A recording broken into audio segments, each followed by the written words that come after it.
नमस्कार, peptic time Madhya Pradesh समाचार देख रहे हैं आप और मैं हूं अंकुर यादव। मध्य प्रदेश के मुख्यमंत्री डॉक्टर मोहन यादव लगातार कोशिश कर रहे हैं कि प्रदेश के किसानों को गेहूं उपार्जन केंद्रों पर सही दाम भी मिले और उनकी फसल की समय पर ईमानदारी से तौल भी हो जाए।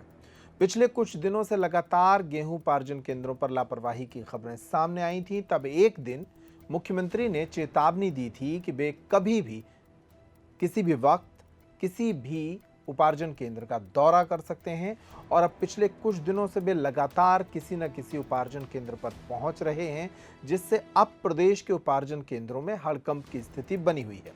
हालांकि मौसम खराब होने से कई जगहों पर, उदाहरण के तौर पर छतरपुर में ही 20 से 50 हजार क्विंटल गेहूं गीला हो चुका है और प्रशासन के इंतजाम नहीं थे इस गेहूं को बचाने के। ये भी एक सच्चाई है, लेकिन मुख्यमंत्री भोपाल और आसपास के कई इलाकों के उपार्जन केंद्रों का दौरा कर रहे हैं।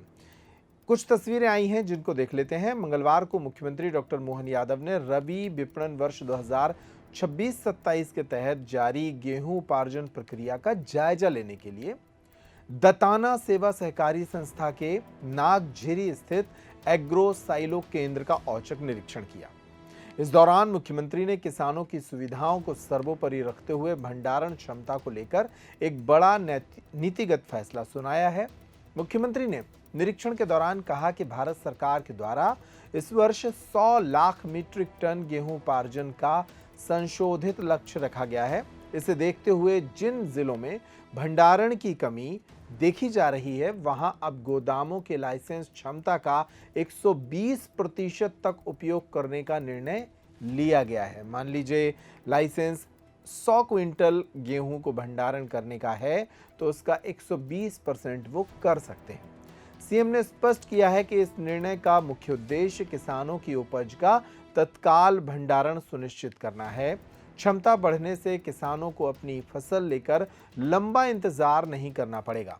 इसके अलावा जिन जिलों में शॉर्टफॉल की स्थिति बनेगी, वहां नियम अनुसार 120% क्षमता तक भंडारण की अनुमति तत्काल प्रभाव से दे दी जाएगी। निरीक्षण के दौरान डॉक्टर यादव ने उपार्जन केंद्र पर मौजूद तौल कांटों, किसानों के लिए पेयजल, छाया और अन्य बुनियादी सुविधाओं का अवलोकन किया। उन्होंने अधिकारियों को सख्त निर्देश दिए कि उपार्जन कार्य में किसी भी स्तर पर लापरवाही बर्दाश्त नहीं की जाएगी और किसानों को भुगतान समय सीमा के भीतर सुनिश्चित किया जाए। उल्लेखनीय है कि रबी विपणन वर्ष 2026-27 के लिए सरकार ने 100 लाख मीट्रिक टन का लक्ष्य रखा है और गोदामों की क्षमता का 120% तक उपयोग करने की हरी झंडी दी गई है। इसका उद्देश्य भंडारण संकट को दूर करना और उपार्जन प्रक्रिया में तेजी लाना है। बहरहाल मुख्यमंत्री के इस औचक निरीक्षण और त्वरित फैसले से प्रदेश के उन लाखों किसानों को बड़ी राहत मिली है जो बम्पर पैदावार के बाद भंडारण की समस्या को लेकर चिंतित थे। तो मुख्यमंत्री ने ऐलान तो कर दिया है, लेकिन जब तक उपार्जन केंद्रों से गेहूं का परिवहन नहीं होगा और ये वेयरहाउस में गेहूं नहीं पहुंचेगा, तब तक ऐसी तस्वीरें भी आती रहेंगी। छतरपुर जिले की कुछ तस्वीरों को फिर से आपको दिखा देते हैं। ये घुआरा और बड़ा मलहरा क्षेत्र की तस्वीरें हैं, जहां बारिश के कारण बड़े पैमाने पर गेहूं भीग गया है। इसमें सरकार का गेहूं भी शामिल है और उन किसानों का गेहूं भी शामिल है जो उपज केंद्रों पर अपना गेहूं लेकर पहुंचे थे, लेकिन इसी दौरान बारिश हो गई और उनका गेहूं भीग गया। आप लोग घूम करके बाकी भी वेयर हाउस पे जाना और किसी भी हालत में अलग से कोई ज्यादा वजन ले रहा बोरे के अलावा तो उस पर कार्रवाई करना और हर एक का माल बराबर में खरीदे। हर जगह देखना बराबरी से, पीने का पानी, छाया का प्रबंधन, वो सारा प्रबंधन करना। कहीं कोई गलती नहीं होना चाहिए। हमारा प्रयास रहना चाहिए कि जहाँ भी तुलई हो बराबरी से हो, कोई परेशानी नहीं हो। दतरावदा से अच्छा टाल लाया गई। अच्छा वाह, मानपुरा में तो हूँ। हाँ है ना मैं हो। अच्छा बेरुखेड़ा से सड़क बन गई तुम्हारी, एक नंबर पक्का अच्छी लगी। बिल्कुल।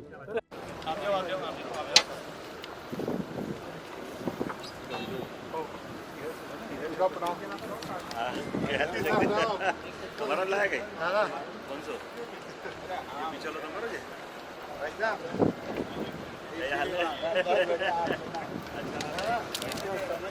लेकिन मुख्यमंत्री के इस ताज़ा निर्देश से काफ़ी हद तक राहत मिलेगी, क्योंकि अब वेयरहाउस की क्षमता बढ़ जाएगी और ज़्यादा से ज़्यादा भंडारण हो पाएगा। इस खबर में इतना ही। किसानों से जुड़ी इस खबर को अगर आप देखकर कुछ कहना चाहते हैं तो कमेंट बॉक्स आपके लिए खुला है। नमस्कार।